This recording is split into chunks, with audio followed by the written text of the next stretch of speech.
Anamika phone വിളിച്ച് അവളുടെ അമ്മയോട് സംസാരിച്ചുകൊണ്ട് നിൽക്കാണ്. അനാമിക പറയുന്നുണ്ട്, എന്റെ പൊന്നമ്മേ, എനിക്കെങ്ങും വയ്യ അവനെ സ്നേഹിക്കാൻ. അവന്റെ മനസ്സിൽ ഇപ്പോഴും ആ മൊട്ടച്ചിയാ. അവന്റെ പിന്നാലെ നിന്ന് സ്നേഹം പിടിച്ചിട്ടാണെന്നും എന്നെ കൊണ്ട് വയ്യ എന്നൊക്കെ പറയുന്നുണ്ട്. അപ്പോഴേക്കും മുത്തശ്ശൻ അങ്ങോട്ടേക്ക് വരുന്നുണ്ട്. അപ്പൊ ഇവളുടെ പിന്നിൽ നിന്ന് മുത്തശ്ശൻ ഇതൊക്കെ കേട്ടുകൊണ്ട് നിൽക്കാണ് കേട്ടോ. എന്നിട്ട് അവള് പറയാണ്, അടുക്കളയിലെ ജോലി ചെയ്യാനോ എന്നെ കൊണ്ടൊന്നും പറ്റില്ല. ഇവിടെ എന്റെ അമ്മായിമ്മ എന്ന് പറഞ്ഞ സാധനം ഉണ്ടല്ലോ, അത് ചെയ്തോളുമെല്ലാം. എന്നോട് ഭയങ്കര സ്നേഹ. ഞാനും അതുപോലെ കട്ടയ്ക്കങ്ങ് അഭിനയിച്ച് നിൽക്കുക. അതുകൊണ്ട് അവരെ എന്ത് വേണമെങ്കിലും ചെയ്തോളും, ഇഷ്ടമുള്ള ആഹാരം ഒക്കെ ഉണ്ടാക്കി തരും എന്ന് പറയുന്നുണ്ട്. എന്നിട്ട് അവള് പറയാണ്, ആര് ആ കിളവനും കിളവിയോ രണ്ടെണ്ണം മുറിയടിച്ച് അയാൾ തിരിപ്പുണ്ട്.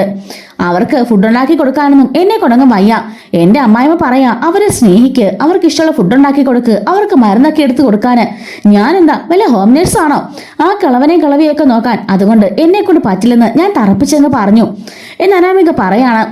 എന്നിട്ട് അപ്പോഴേക്കും രേവതി പറയുന്നുണ്ട് അപ്പുറത്തുനിന്ന്, മോളെ അങ്ങനെയൊന്നും പറയല്ലേ, അവരെയൊക്കെ സ്നേഹിച്ചാലേ മോക്ക് അവിടെ പിടിച്ചു നിൽക്കാൻ പറ്റുള്ളൂ. എന്റെ അമ്മേ, എനിക്കിവിടെ പിടിച്ചു നിൽക്കണമെന്നും വലിയ ആഗ്രഹമൊന്നുമില്ല. നമ്മുടെ കാര്യം നടക്കണം. നമ്മൾ ആഗ്രഹിച്ച് നമ്മൾ പ്ലാൻ ചെയ്ത നമ്മളുടെ എല്ലാ ഉദ്ദേശങ്ങളും നടക്കണം. പിന്നെ അനി എനിക്ക് കിട്ടിയില്ലെങ്കിലും എനിക്ക് ഒരു കുഴപ്പമില്ല. അവൻ എവിടെയെങ്കിലും പോട്ടെ, നമുക്ക് സുഖമായിട്ട് വന്ന് അവിടെ അടിച്ചു പൊളിച്ച് ജീവിക്കാം എന്നൊക്കെ പറയുന്നത് ഞെട്ടലോട് കൂടിയിട്ട് മുത്തശ്ശിയും കേട്ടോണ്ട് നിൽക്കുകയാണ് കേട്ടോ. അവര് പരസ്പരം ഇങ്ങനെ മുഖത്തോട് മുഖം നോക്കാണ്. രേവതി പറയുന്നുണ്ട്, മോളെ, അവരെ സ്നേഹിച്ച് കൂടെ നിർത്തിയാൽ മാത്രമേ നമുക്കിതൊക്കെ കിട്ടുള്ളൂ. അല്ലാതെ അടിയും വഴക്കും മാത്രം ഉണ്ടാക്കിയ ഇതൊക്കെ അവർ തരും തോന്നുന്നുണ്ടോ? അപ്പോഴേക്കും അനാമിക പറയുന്നുണ്ട്, അമ്മേ, അതാ ഞാൻ പറഞ്ഞത്. ചെറിയൊരു ഇഷ്യൂ അങ്ങോട്ട് ഉണ്ടാക്കി വിട്ടാലുണ്ടല്ലോ, നമ്മൾ പിന്നെ ലക്കടിച്ച് നിങ്ങൾ കരുതിയാൽ മതി. നമ്മളെ TV-ക്കാരുടെ മുമ്പില് ഒരു ഇതങ്ങോട്ട് കൊടുത്താൽ മതി, ഒരു ഇന്റർവ്യൂ. എന്നെ ഇവിടുത്തെ കഷ്ടപ്പെടുത്തുകയാണെന്നും പീഡിപ്പിക്കുകയാണെന്നൊക്കെ പറഞ്ഞോണ്ടേ ഒരു ന്യൂസ് കൊടുത്താലേ ന്യൂസ് അങ്ങ് ആളി കത്തും. ഇവിടെ ഉള്ളവർക്ക് പിന്നെ അഭിമാനത്തെക്കുറിച്ച് നല്ല പേടിയാ. അതുകൊണ്ടാണല്ലോ വെല്ലുമിക്ക് പാലില് വിഷം ചേർത്ത് കൊടുത്തിട്ട് പോലും പോലീസ് കേസ് ഒന്നും ഉണ്ടാവാനിത്. അതുകൊണ്ട് ഇങ്ങോട്ടേക്ക് പോലീസിനെ കയറിനൊക്കെ അവർക്ക് കുറച്ച് മടിയാ. അതാണ് നമ്മൾ യൂട്ടിലൈസ് ചെയ്യണ്ടേ. എത്രയും പെട്ടെന്ന് ഞാൻ എന്തായാലും കേസ് എടുക്കാൻ തീരുമാനിച്ചമ്മേ. അവരെ എല്ലാത്തിനും ഞാൻ അഴി എണ്ണിക്കും. രേവതി പറയാണ്, മോളെ, അതൊന്നും അത്രയ്ക്ക് നിസ്സാരപ്പെട്ട കാര്യമൊന്നും അല്ല. മോളെ പ്രസ് മീറ്റിംഗ് വിളിച്ചാ ശരിയാ, അവര് കുടുംബം ആകപ്പാടെ നാറും. പക്ഷെ അവരെ കൊണ്ട് അഴി എണ്ണിക്കാനൊന്നും നമ്മളെ കണക്കാക്കണ്ട. അതിനെ മാത്രം തെളിവുകളൊക്കെ വേണം. അമ്മേ, ഇപ്പൊ തെളിവുകളുടെ ആവശ്യമൊന്നുമില്ല. പെൺകുട്ടികൾ പറയുന്നതാണ് തെളിവ്. അമ്മായിമ്മനെ ഒന്നും കൊടുക്കാൻ നിൽക്കുന്നില്ല. എനിക്ക് കിളവിനെ ഒന്ന് കൊടുക്കണം. പിന്നെ എന്നെ എപ്പോഴും ദ്രോഹിക്കുന്ന ആ നയനെ നവ്യം ഇവളുമാരൊന്ന് കുടിക്കാൻ മതി. എനിക്ക് അത്രയ്ക്ക് സമാധാനമാകും. അപ്പൊ രേവതി ചോദിക്കാണ്, അല്ല മുത്തശ്ശനെ കുടിക്കിട്ട് മോക്ക് എന്ത് കിട്ടാനാ? ആ കിളവനും കിളവിവോ എന്നെ എപ്പോഴൊക്കെ കാണുന്നു എന്നെ അവർക്ക് ഇൻസൾട്ട് ചെയ്യാനേ വേറെ വിഷയമൊന്നും വേണ്ട. നവ്യ നായനെ എന്തെങ്കിലും പറഞ്ഞാ അപ്പൊ തുള്ളിച്ചെടുക്കണം വരും ആ കിളവനും കിളവിയും കൂടെ. എന്നിട്ട് എന്നെ എന്തൊക്കെയാ പറഞ്ഞെന്നറിയാമോ എന്ന് ചോദിക്കാണ്. എന്നെ തോന്നിയാസം കാണിക്കുകയാണെങ്കിൽ ഇവിടുന്ന് പോയിക്കോ. അമ്മയുടെ അച്ഛന്റെ സ്വഭാവമായി കാണിക്കുന്നത് അവരുടെ സംസ്കാരമാണെന്നൊക്കെ പറഞ്ഞ് എപ്പോഴാ കളവൻ എന്നെ ഓർന്നൊക്കെ പറയാ. അതുകൊണ്ട് എനിക്കിവിടെ നിൽക്കാൻ തീരെ താല്പര്യമില്ല. പിന്നെ നമ്മുടെ ഉദ്ദേശങ്ങളൊക്കെ നടക്കണമല്ലോ, അതുകൊണ്ട് മാത്രം കടിച്ചു പിടിച്ച് ഞാനിങ്ങനെ നിൽക്കാം. കുറച്ചുകൂടെ വൈകിയാലേ ഞാൻ വല്ലതൊക്കെ അവതുങ്ങളെ പറഞ്ഞു പോകും. അയ്യോ മോളെ, അങ്ങനൊന്നും എടുത്തു ചാടില്ലേ, അവരൊന്നും പറയല്ലേ. പലതവണ ഞാൻ കടിച്ചു പിടിച്ച് ക്ഷമിച്ചു നിൽക്കാം. ഇന്നവരെ ഇങ്ങനെയൊന്നും ആറുമ്പിളിൽ തലകൊണ്ട് ചെന്നിട്ടില്ല. പക്ഷെങ്കിൽ ഇപ്പൊ എനിക്കത് ചെയ്യേണ്ടി വന്നു, നമ്മളുടെ ആവശ്യം നടക്കാൻ വേണ്ടിയിട്ട്. അപ്പോഴേക്കും മുത്തശ്ശനോട് ചോദിക്കാണ്, അല്ല ഈ കുട്ടി ആവശ്യം നടക്കാണെന്ന് ഇടയ്ക്കിടയ്ക്ക് പറയുന്നുണ്ടല്ലോ, അതെന്താ? ആർക്കറിയാം, മിണ്ടാ നിൽക്കുക, കേൾക്കട്ടെ. അവളുടെ മനസ്സിലുള്ള ചെലുത്താൻ എത്രത്തോളമാണെന്ന് എല്ലാം പുറത്തേക്ക് വരട്ടെ എന്ന് പറയുന്നുണ്ട്. എല്ലാണ് ജയിലിൽ പോയി കിടന്നാലേ പിന്നെ നമ്മൾ വിചാരിച്ച കാര്യങ്ങളൊക്കെ ഈസിയായിട്ട് നടക്കും. ഡിവോഴ്സ് പേപ്പറിൽ ഒപ്പിട്ടാലേ എനിക്ക് നഷ്ടപരിഹാരം തരാതിരിക്കാൻ അവർക്ക് പറ്റില്ല എന്നൊക്കെ പറയുമ്പോഴേക്കും മുത്തശ്ശി ഞെട്ടിപ്പോന്നുണ്ട്. അനാമിക പറയാണ്, അതെ അമ്മേ, ഞാൻ പറഞ്ഞത് കാര്യമാണ്. ഇനിയിപ്പോ അതേ ഉള്ളു രക്ഷ. രേവതി പറഞ്ഞു വെക്കുന്നുണ്ട്, മോളെ, അങ്ങനെ ഒരു ചിന്തിക്കുക പോലും ചെയ്യരുത്. നമുക്ക് ആവശ്യമേ നിന്റെ വയറ്റില് അതിൻ്റെ ഒരു കുഞ്ഞാ. പിന്നെ എന്ത് കോംപ്രമൈസിനും അവർ റെഡിയാകും. അതുകൊണ്ടേ പ്രസ് റിപ്പോർട്ടോ ചാനൽ റിപ്പോർട്ടോ അങ്ങനത്തെ പരിപാടികളൊന്നും വേണ്ട. അതൊക്കെ പിന്നെ വലിയ ഇഷ്യൂ ആകും. നമുക്കൊന്നും തരാതെ വിടാന് പിന്നെ അത് മതി. അത് ശരിയാ അമ്മ പറഞ്ഞത്. കേസ് കൊടുത്താലേ നമുക്ക് കിട്ടാനുള്ളതൊക്കെ കിട്ടാതെ വന്നാലോ. അതുകൊണ്ട് തൽക്കാലം അനിയെ സ്നേഹിച്ച് വശപ്പെടുത്തണം. എങ്ങനെയെങ്കിലും അവന്റെ കുഞ്ഞ് എന്റെ വയറ്റിലുണ്ടാവണം. എങ്കിൽ മാത്രമേ നമ്മൾ ആഗ്രഹിച്ച കാര്യങ്ങളൊക്കെ നടക്കുകയുള്ളൂ എന്നൊക്കെ അനാമിക പറയുന്നുണ്ട്. അല്ല മോളെ ബ്രേക്ക്ഫാസ്റ്റ് കഴിച്ചോ? എന്റെ അമ്മായിമ്മ എന്തൊക്കെ പുഴുങ്ങിക്കൊണ്ട് തന്നു, അതൊക്കെ അങ്ങ് തിന്നു. അല്ലാതെ ഇപ്പൊ എന്ത് ചെയ്യാനാ? ആ നായന അവള് വന്നിട്ടില്ലല്ലോ. അവള് വന്നിട്ട് വേണം അവളെ കൊണ്ട് ശരിക്ക് പണിയെടുപ്പിക്കാൻ.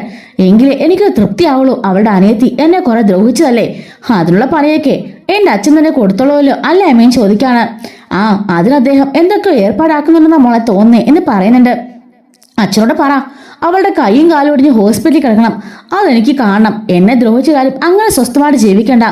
ആ നവ്യ എന്തായാലും അവക്കിട്ടുള്ള പണിയെ ഞാൻ കൊടുക്കുന്നുണ്ട്. എന്റെ അടുത്ത് തന്നെ ഉണ്ടല്ലോ.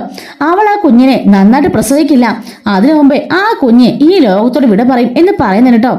അത് കേട്ട പാടെ മുത്തശ്ശി അങ്ങ് കലിപ്പിച്ച് ദേഷ്യപ്പെട്ടിങ്ങനെ നിൽക്കായിരിക്കും. അനാമിക പറയുന്നുണ്ട്, അമ്മ എന്തായാലും വിഷമിക്കണമേ. ആ നവ്യ നമ്മളിട്ട് വട്ടം ചുറ്റിച്ച നവ്യ അവൾ അധികകാലമൊന്നും ഇവിടെ മുന്നോട്ട് പോവില്ല. എന്നിട്ട് നയനന് തീർക്ക് തിരിയുന്നുള്ളൂ. നയന എന്നെ ഒന്നും ചെയ്തിട്ടില്ല. എന്നെ ശരിയാക്കുന്ന നവ്യ നന്ദുവാ.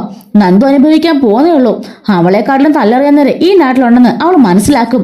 അവളെ ഇടിച്ചു കൂട്ടി മൂലിക്കിടാനുള്ള ആൾക്കാരെയൊക്കെ റെഡിയാക്കാൻ പറ അച്ഛനോട് എന്നൊക്കെ അനാമിക പറഞ്ഞിട്ട് ഫോൺ കെട്ടാക്കാണ്. തിരിഞ്ഞു നോക്കുന്നത് കാണുന്നത് മുത്തശ്ശിയാണ് കേട്ടോ.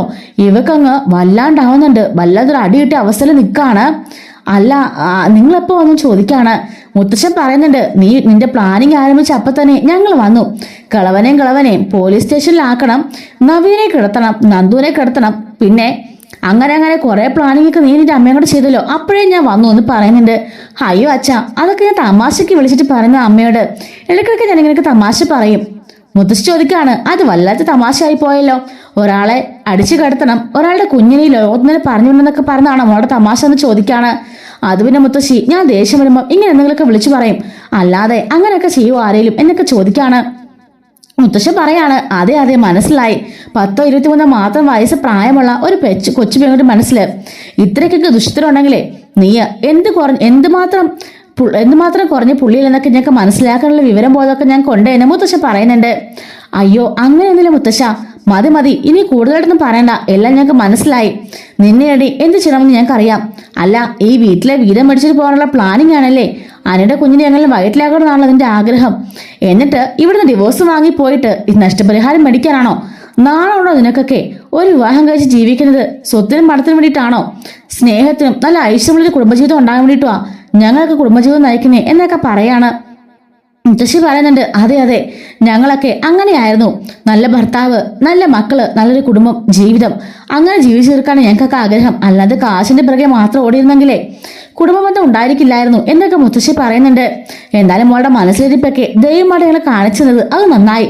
ഇനി ഞങ്ങൾക്കൊന്ന് മുൻകരുതലോടെ ഇരിക്കാലോ എന്നൊക്കെ മുത്തശ്ശി ചോദിക്കാണ്. അല്ല മുത്തശ്ശി, അത് പിന്നെ എന്ന് പറയുമ്പോ മതി, നീ ഇനി ഒന്നും പറയണ്ട. നിന്റെ എല്ലാ സ്വഭാവം ഞങ്ങൾക്ക് മനസ്സിലായി. പിന്നെ നവ്യനെ ദ്രോഹിക്കാനോ നന്ദനെ ദ്രോഹിക്കാനോ നിങ്ങൾ നോക്കിയിട്ടുണ്ടെങ്കിലേ പിന്നെ നീ ജീവനോടെ കാണില്ല എന്ന് മുത്തശ്ശൻ പറയുന്നുണ്ട് കേട്ടോ. മുത്തശ്ശൻ പറയാണ്, ഞാൻ പറഞ്ഞതാ, നന്ദുവിനോ നവ്യക്കോ ഇനി എന്തെങ്കിലും അപകടം സംഭവിച്ചാലേ അനുഭവിക്കാൻ പോകുന്നത് നീ ആയിരിക്കും. ആ ഒരു ഓർമ്മ നിനക്ക് വേണം എന്നും പറഞ്ഞിട്ട് മുത്തശ്ശിയും അവിടുന്ന് പോവാണ്. നാശം, ഇതുങ്ങളൊന്ന് പുറകുന്നത് കണ്ടില്ലല്ലോ, എല്ലാം കേട്ടു. ഇനി എന്തൊക്കെ ചെയ്യും? എന്തായാലും വേറെ കാര്യങ്ങളോ സ്വർണത്തിന്റെ കാര്യങ്ങളോ പറയുന്നത് നന്നായി. ഇല്ലെങ്കിലേ ഇപ്പൊ തന്നെ പോലീസ് സ്റ്റേഷനിലാക്കിയനെ. ദേവിയൻ വെല്ലുമ്പിക്ക് പാലിന് വിഷം ചേർത്ത കാര്യങ്ങളാണ് ഞാൻ പറഞ്ഞെങ്കിൽ തീർന്നേനെ. ഇനി സംസാരിക്കുമ്പം കഥ അടിച്ച് മുറിയുന്ന വേണം സംസാരിക്കാനെന്നൊക്കെ അവളിങ്ങനെ ഓർത്തോണ്ട് നിൽക്കുന്നുണ്ട്. മുത്തശ്ശി മാറിപ്പോന്നിട്ട് പറയാണ്, ഇതെന്താ ഈ കുട്ടി ഇങ്ങനെ? ഇത്രയ്ക്കും ദുഷ്ട മനസ്സാണ് ആ കുട്ടിയുടെ. അപ്പോഴേക്കും മുത്തശ്ശൻ പറയാണ്, അതെ, എനിക്ക് ആദ്യം മനസ്സിലായിരുന്നു ഇവിടെ മനസ്സിൽ വലിയൊരു ചെകുത്താൻ കൂടി കിടപ്പുണ്ടെന്ന്. അവളുടെ അച്ഛനമ്മയാണ് എല്ലാത്തിനും കാരണക്കാര്. അവരെ പറഞ്ഞാൽ മതിയല്ലോ, മോൾ എന്ത് തോന്നിവാസം കാണിച്ചാലും അതിനൊക്കെ കൂട്ടുനിൽക്കല്ലേ. മുത്തശ്ശി പറയാണ്, അവൾ പറഞ്ഞത് കേട്ടില്ലേ എന്തോ പ്ലാനിങ് ഉണ്ടെന്ന്. മുത്തശ്ശൻ പറയാണ്, എന്ത് പ്ലാനിങ്? ഒന്നെങ്കിൽ ഡിവോഴ്സ് ആയി പോകണം, അല്ലെങ്കിൽ എന്തെങ്കിലും പ്രശ്നം ഉണ്ടാക്കി നമ്മളെ നാണം കെടുത്തണം. അങ്ങനെ ഈ തറവാട്ടിലെ പകുതി സ്വത്തുക്കൾ അടിച്ചു മാറ്റാനാണ് അവളുടെ അച്ഛനമ്മയുടെയൊക്കെ തീരുമാനം. അത് മാത്രമേ ഉള്ള കാര്യം. അതൊക്കെ എനിക്ക് നേരത്തെ മനസ്സിലായ കാര്യമാണ്. ഇങ്ങോട്ട് വരട്ടെ, സ്വത്തിന് വേണ്ടിയിട്ട് അവളൊക്കെ എന്തൊക്കെ പ്ലാൻ ചെയ്താലും ഒരു തരി പൊന്നോ സ്വർണവോ സ്വത്തോ ഒന്നും ഇവിടെ നോക്കി കൊടുക്കാൻ പോണില്ല. അതെങ്ങനെ ഡീൽ ചെയ്യേണ്ടതെന്ന് എനിക്കറിയാമെന്ന് മുത്തശ്ശൻ പറയുന്നുണ്ട്.